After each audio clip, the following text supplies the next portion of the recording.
Israeli বাহিনীর হামলায় অধিকৃত পশ্চিম তীরের জেনিনে কমপক্ষে ১২ ফিলিস্তিনি মারা গেছেন। এর মধ্যে ৭ জন গুলিবিদ্ধ হয়ে ও ৫ জন বিমান হামলায় মারা যান। নিহত তৌফিক আহমেদ ইউনিস কান্দিলের পরিবার জানিয়েছে, শুক্রবার রাতে দোকানে যাওয়ার জন্য বের হয়ে হত্যার শিকার হন ওই ৮৩ বছর বয়সী ব্যক্তি।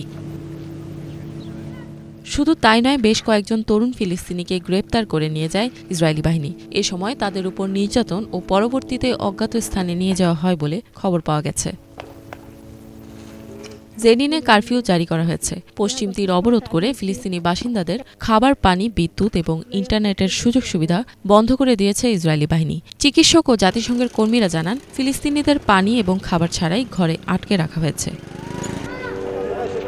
জেনিনের রাস্তাগুলো বুলডোজার দিয়ে ধ্বংস করা হয়েছে।